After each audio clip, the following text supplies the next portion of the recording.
Bonjour les amis et bienvenue sur les guidances de Natacha. On se retrouve pour de nouvelles vidéos, continuer la suite des signes astrologiques pour ce mois d'avril 2023 qui nous promet peut-être de très belles surprises. On va voir un petit peu au niveau énergétique où vous en êtes. On aura peut-être des pistes de ce que vous devez travailler, des choses à mettre en place, voilà. Donc j'utiliserai différents supports, ainsi que vous le voyez. Donc il y aura les alphabets sacrés que j'utilise énormément, qui me permettent même de confectionner des objets vibratoires, des bracelets, des colliers, enfin voilà. Je vous invite à aller voir ma page Facebook, vous retrouverez l'intégralité de ce que je propose. Donc il y aura des runes, des ogames, donc alphabet des arbres, alphabet des druides et runes, c'est déjà plus connu, donc c'est vrai que c'est d'origine plutôt germanique scandinave. Il y aura l'oracle, tout nouvel oracle d'Émilie de Dieu, éclosion, pour voir un petit peu ce qui doit éclore à l'intérieur de vous. Également un nouvel oracle, l'oracle des contes de fées, encore une Émilie, mais c'est Émilie Porte. Et voilà, que vous dire de plus, je pense qu'on va peut-être commencer pour regarder justement quel est le signe concerné par la vidéo.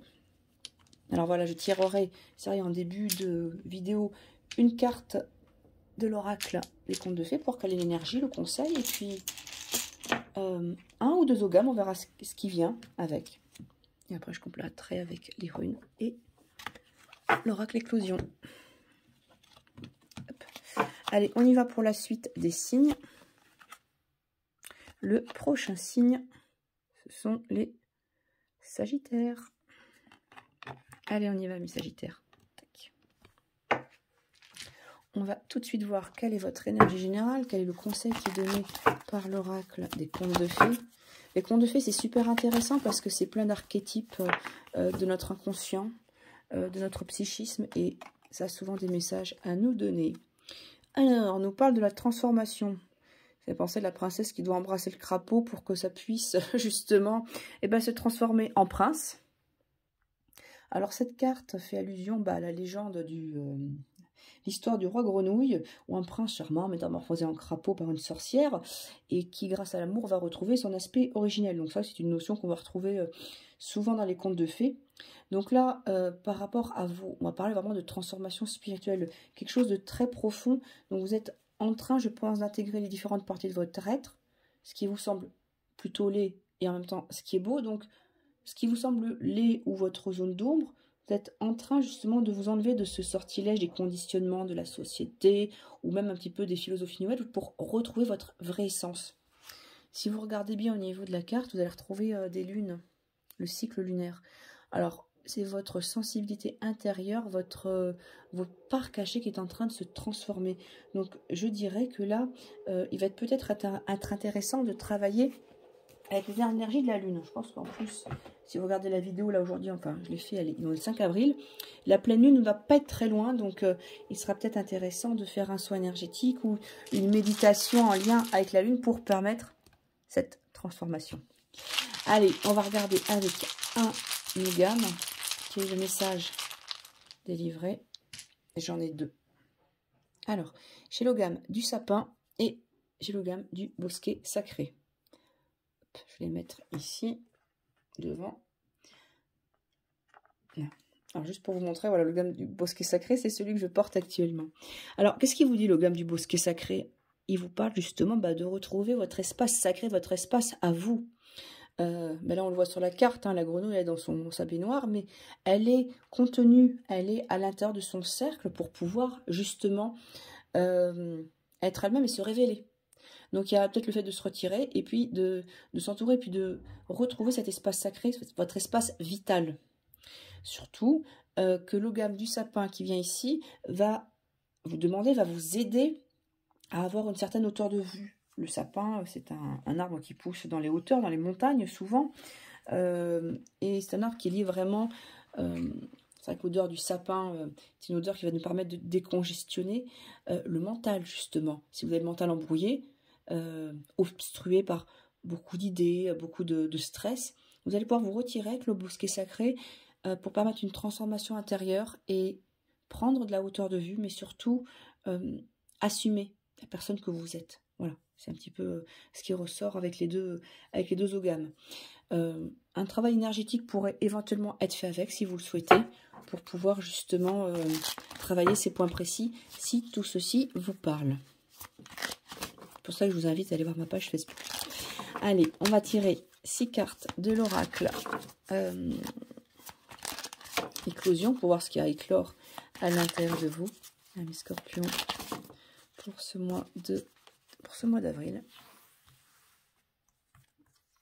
1, 2, 3, 4, 5 et 6.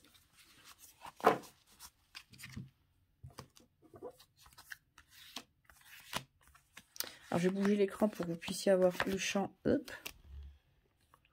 toutes les cartes. On y va. Alors, je vous parlais de zone d'ombre. Regardez ce qui ressort. La carte de l'ombre, votre part de l'ombre, votre part qui est inversée.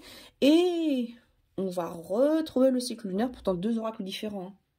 Avec cette fameuse libellule. Libellule, c'est l'éveil et la spiritualité. Bon, donc votre zone d'ombre, elle est là, mais elle est cachée, mais elle existe. Donc il ne va pas falloir la nier, hein, justement.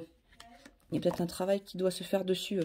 Alors, vous ne le ferez pas toute seule. Vous allez, je pense, c'est l'union avec vous-même. Vous alignez les deux parts, la part sombre et la part lumineuse, puisqu'il faut accepter justement d'être dans cette, comment dire, la matière, on parle de dualité, qui existe. Tout n'est pas idéal et ça, il faut l'accepter. Et c'est peut-être justement là où se trouve la solution. Vous cherchiez à être parfait ou parfaite. Il y a des parts de vous qui étaient peut-être reniées. C'est peut-être ça qui est en train justement d'évoluer. Alors c'est très très beau parce que donc on voit l'union, donc il y a une réconciliation, mais là avec la gestation et l'amour, alors ça pourrait parler, oui, d'une personne très proche qui vous aime, avec qui il y a une construction de quelque chose avec la gestation, pourquoi pas. Alors là, ça ne parlera pas forcément à tout le monde, hein, mais la venue d'un enfant ou ce désir d'enfant et le fait de pouvoir se retrouver va vous permettre après de pouvoir être pleinement vous, tout simplement, de vous épanouir, parce qu'on voit bien que c'est en acceptant ce qui est des fois pas plaisant que les solutions sont trouvées, que les choses se font de façon beaucoup plus fluide et que les projets, les choses se mettent en place. Là, on voit 3 magnifiques planètes dans un ventre arrondi qui peut nous parler des différentes envies qui sont à l'intérieur de vous, qui sont dans le chakra sacré, et qui ont envie de s'exprimer et qui se feront avec tout l'amour, toute l'ouverture possible. Voilà. On va compléter avec un tirage en 3 runes pour les amis sagittaires.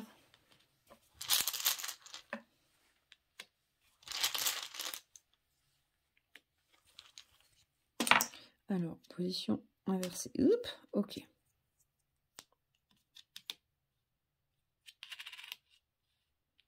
Alors, on va retrouver cette union et le fait où il y a beaucoup d'amour avec la rune Manaz. Manaz, c'est les valeurs de l'être humain, justement. Celle qui vous dit je suis moi avec les autres, mais j'ai besoin du soutien des autres pour pouvoir évoluer, justement. On voit que la parole va permettre de libérer certaines choses, que vous allez être en communication, avec des conseils qui vous seront donnés. Enfin, en tout cas, il y a de très très belles valeurs humaines qui sont mises en avant. C'est vraiment le meilleur de l'humain qui est en train d'être révélé à l'intérieur de vous et avec les autres. Par contre, là où il y a un peu plus de vigilance, c'est attention à Galaz. Je dis pas que c'est une opération risquée. Cette période du mois d'avril risque d'être cruciale parce que on vous dit bien, là, avec le bosquet sacré, que vous êtes quand même en phase de transformation. Et il y a un risque qui est quand même à prendre en compte, que ça puisse plus vous bloquer avec Agalaz inversé. Donc faites attention, donc certes une énergie de groupe, mais il faudra peut-être garder sa part de discernement, ne pas être dans la totale fusion. Il faut que vous puissiez garder votre part de vous. Ça c'est très très important. Voilà. Écoutez les amis Sagittaires, j'espère que cette guidance aura pu vous parler. Moi, je vous dis à très vite pour de nouvelles vidéos.